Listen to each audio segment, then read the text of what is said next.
We're going to go over the design a static layout in Adobe Animate assignment. Right now I have Adobe Animate, the latest version, open, and you should see, if you're opening it for the first time, you should see something that's very familiar to this. There might be a pop-up screen that you would want to click out to get to this screen. But what you'll see that's important is up in the top left-hand corner is New File, which when you click, it's going to pop up a window, which will give you all these different types of selections. We're doing character animation, and we're going to choose HD 1280 by 720. One thing that's important is we're using HTML5 canvas. And the reason we're using that is that today's web is HTML5 canvas. As most people I think know, Adobe Animate is the latest version of Adobe Flash, but it publishes in HTML5.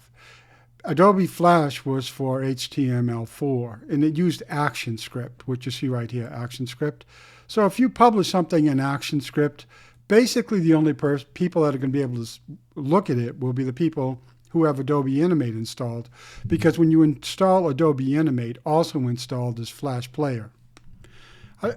ActionScript does have uses, but they're limited. And what you really want to use is HTML5. So I'm going to create a screen. And again, this is using the dimensions. And one of the first things you can do is grab the layers, which you see down here. This is your timeline. 1 second, 2 seconds, 3 seconds. Usually you want to use 30 frames per second for decent animation in Adobe Animate. One part of the assignment is going to be creating layers. So that's done simply by just clicking this plus sign. And really the best idea would be to label them, which is going to avoid frustration when you're trying to, decipher what you've done. And if you haven't labeled things properly, it can end up being very frustrating. So another requirement will be creating symbols. So to create a symbol, what I'm going to do is just pull a rectangle. Here's my color right here. If I click on that, if I want to change the colors.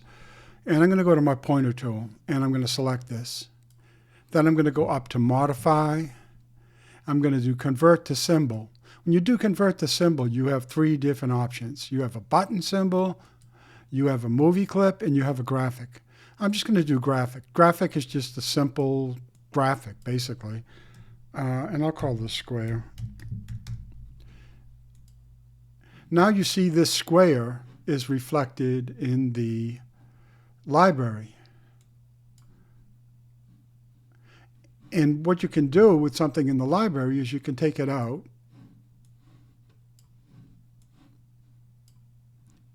and bring it to your stage. So these are all going into, when I select this layer, I see that it's going into layer number 3, which I don't have labeled. Now, say you wanted to do a button symbol. I'm going to pull another square, and I'm going to select, and I'm going to modify, convert to symbol. Here's button. Now I have a button symbol. Now over here you see the icon that has a hand with over a button, and that represents the button symbol. And again, you can pull these out, and I'm not paying attention to what layers of these are going in. If I want them in different layers, I would select a layer when I brought it to the, like right now, when I bring it to the main stage. So these are button symbols. Now if I double click a button symbol, I go to its timeline. See right up here I have Untitled 1 Canvas. I double click it, you see that I've went from Scene 1 to Symbol 1. So I'm now in the timeline of the button, and see I have 4 frames, which I can populate here. If I wanted to change the color, say the over button, and I want to change the color, I would just come over to the come over to the color selector and change the color. And another thing you want to do that's important with buttons, I might be going a little bit overboard, more information than you need.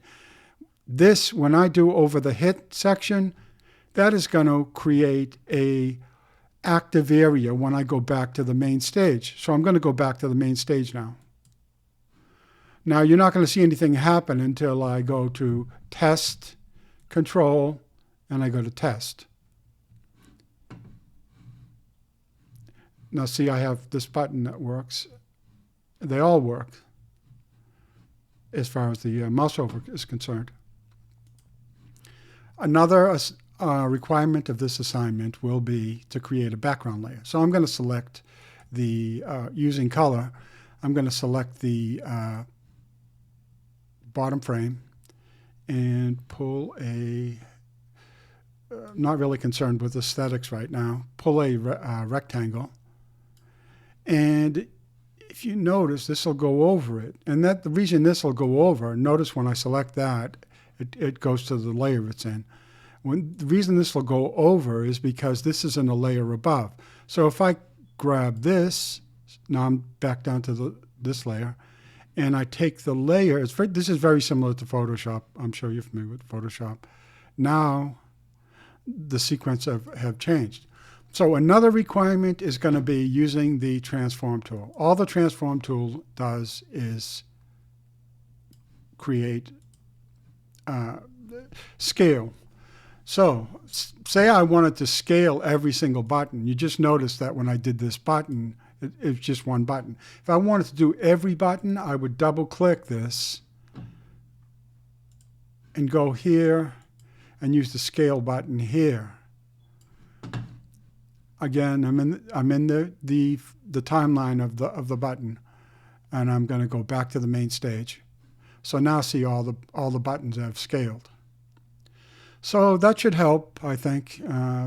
Creating a JPEG will be fairly simple. Thanks. Bye.